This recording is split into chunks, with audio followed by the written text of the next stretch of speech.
ہم کس میں ہیں؟ نافرمانی کرنے والوں میں یا اس میں فرما برداری کرنے والوں میں؟ وَقَضَىٰ رَبُّكَ أَلَّا تَعْبُدُوا إِلَّا إِيَّاهُ وَبِالْوَالِدَيْنِ إِحْسَانًا، اللہ کے علاوہ عبادت کسی کی نہیں، اور عبادت کے فوراً بعد ماں باپ کے ساتھ احسان کرو۔ وَبِالْوَالِدَيْنِ إِحْسَانًا، میں بڑے تعجب میں تھا کہ اللہ نے یہاں پر احسان کیوں کہا ہے؟ احسان کے اندر ہر نیکی شامل ہے۔ یہ نہیں کہا اللہ تعالیٰ نے کہ ماں باپ کے ساتھ ان کی بیماری میں اچھا سلوک کرو، یہ نہیں کہا۔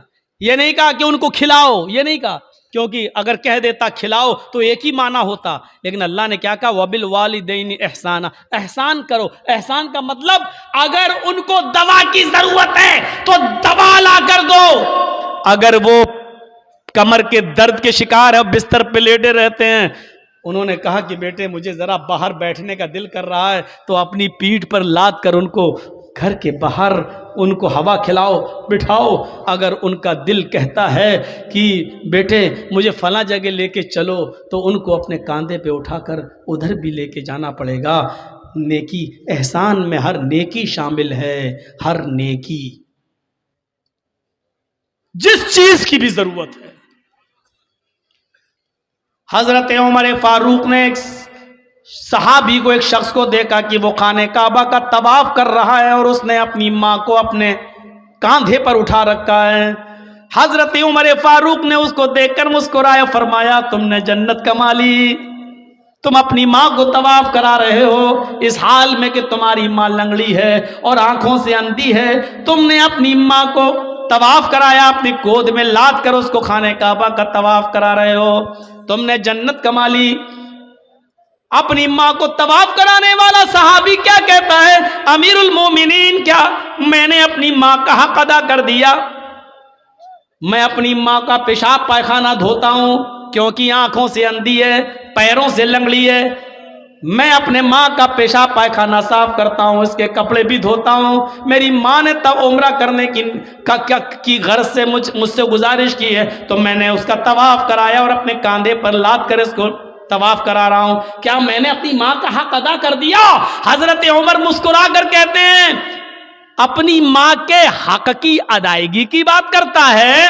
تیری ماں جب تجھے پیدا کر رہی تھی، تجھے جن رہی تھی، تجھے اپنے پیٹ سے باہر نکال رہی تھی، اور اس کو جنتے وقت پیدا کرتے ہوئے جو تکلیف ایک عورت کو ہوتی ہے، جب اس کو وہ تکلیف ہو رہی تھی اور اس کے منہ سے جب پہلی چیخ نکلی آہ، جب تو اپنے ماں کے پیٹ سے باہر آ رہا تھا اور درد کی وجہ سے جب تیری ماں کرائی، چلائی، اس نے کتنی چیخیں ماری ہے مجھے پتا نہیں، اس نے کتنی آوازیں دی ہے مجھے پتا نہیں، لیکن درد کی پہلی آواز جو اس کے منہ سے نکلی، اے میرے دوست ابھی تو نے اپنی ماں کی اس پہلی آواز کا بھی حق ادا نہیں کیا، اس کی پوری زندگی کا تو حق کیا ادا کرے گا؟ ابھی تو نے اپنی ماں کے پیدا کرتے وقت ہونے والی تکلیف کی پہلی درد کی آواز کا بھی حق ادا نہیں کیا۔ آدمی اپنی ماں کے لیے کتنا بھی کر لے لیکن اپنی ماں کا حق ادا نہیں کر سکتا ہے، نہیں، ممکن ہی نہیں ہے کہ وہ اپنی ماں کا حق ادا کر لے۔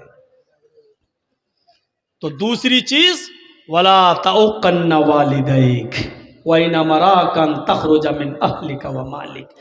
تیسری چیز پر نظر ڈالیے گا، ہمارے معاشرے کے اندر یہ عام ہو چکی ہے، وَلَا تَتْرُكَنَّ صَلَاةً مَكْتُوبَةً مُتَعَمِّدًا فَإِنَّ مَنْ تَرَكَ صَلَاةً مَكْتُوبَةً مُتَعَمِّدًا فَقَدْ بَرِئَتْ مِنْهُ ذِمَّةُ اللَّهِ۔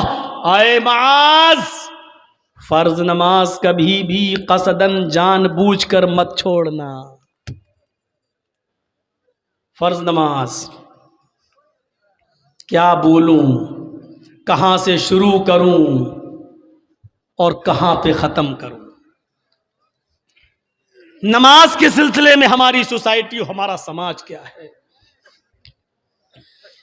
سماج کے اندر بہت جلدی میٹنگ ہو جاتی ہے، فلاں لڑکی کو فلاں لڑکے نے گاؤں میں چھیڑا ہے، پنچایت بیٹھ جاتی ہے اتنا روپیہ جرمانہ دو یا شادی۔ سزا متعین ہو جاتی ہے, پنچایت بیٹھ جاتی ہے. واہ رے گاؤں کے پنچایتیوں, مبارکبادی کے لائق ہو تم. لیکن دل پہ ہاتھ رکھ کے بتانا, جس نے آپ کے محلے میں فجر کی نماز نہ پڑھی ہو, اس کے لیے تم نے کون سی پنچایت کی ہے؟ عصر کی نماز کے وقت وہ اپنے کھیت میں کھیت جوت رہا تھا, تم نے اس کے لیے کون سی پنچایت کی ہے؟ اور اگر نماز چھوڑنے پر پنچایت نہیں کر سکتے ہو تو پھر لڑکے اور لڑکی کے معاملے میں لے کے بھاگ گیا یا زنا کر لیا اور اس کے لے کے پنچایت, اتنے روپے جرمانہ دے لڑکے والا, تم نے فلاں کی لڑکی کی زندگی برباد کر دی. واہ صاحب, لڑکی کی زندگی برباد. لڑکا, میں نے کورٹ کے اندر ایک بحث میں لیڈی وکیل کی یہ بحث سنی ہے اپنے کانوں سے, کہ جب وہ لیڈی وکیل لڑکے کا مقدمہ لڑ رہی تھی اور لڑکے کا مقدمہ جینٹس وکیل لڑ رہا تھا, لڑکی کا مقدمہ جینٹس وکیل اور لڑکے کا مقدمہ لیڈی وکیل بچا رہی تھی لڑکے کو, اور جینٹس جو وکیل تھا وہ سزا دلوانا چاہ رہا تھا. تو اس وکیل نے جو لیڈی تھی وہ سوئی لے کر آئی تھی, سوئی اور دھاگا, اور اس نے کہا جج صاحب دیکھیے یہ دھاگا میں سوئی میں ڈال رہی ہوں. اس بحث میں ہم شامل تھے, دیکھ رہے تھے, سن رہے تھے. ایسے جب دھاگا سوئی تک لے جاتی تھی اور سوئی کو ایسے کر لیتی تھی, دیکھیے صاحب دھاگا سوئی میں نہیں جا رہا ہے ایسے.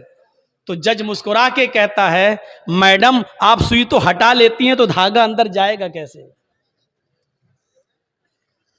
کہا جج صاحب اب آپ کو فیصلہ کر دینا چاہیے, جب لڑکی خود اپنے آپ کو اگر بچانے لگے تو لڑکا اس کے ساتھ ریپ کر کیسے سکتا ہے؟ میرے کہنے کا مقصد یہ ہے کہ لڑکے کی ریپ کی جرات تبھی ہوتی ہے جب لڑکی کی طرف سے اس کو اشارے ملتے ہیں, اس کو مواقع ملتے ہیں, اس کو اوسر ملتے ہیں, اس کو ٹائم ملتا ہے, اس کو جگہ متعین کی جاتی ہے.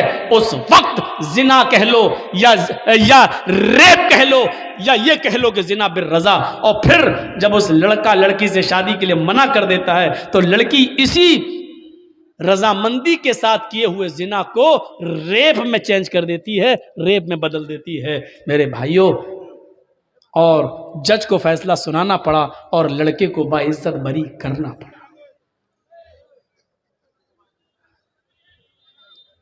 مقدمہ لڑنے والی اگر قاعدے کی ہو اور بچانے پہ آ جائے تو بچا لیتی. ہم کہاں سے شروع کریں نماز کا معاملہ؟ دو تین باتیں بتا دوں, یہیں سے اندازہ لگ سکتا ہے کہ نماز کا معاملہ کیا ہے. عبداللہ ابن باز, شیخ ابن باز سے مسئلہ پوچھا گیا. ایک عورت نے مسئلہ پوچھا کہ میرا شوہر نماز نہیں پڑھتا, کیا میں اپنے شوہر کے ساتھ بے نمازی شوہر کے ساتھ رہ سکتی ہوں یا نہیں؟ شیخ ابن باز نے کہا کہ اس کو تم نصیحت کرو, اس کو تم سمجھاؤ, 3 دن 10 دن 20 دن 1 مہینہ, اگر وہ مان جائے اور نماز پڑھنے لگے تو ٹھیک.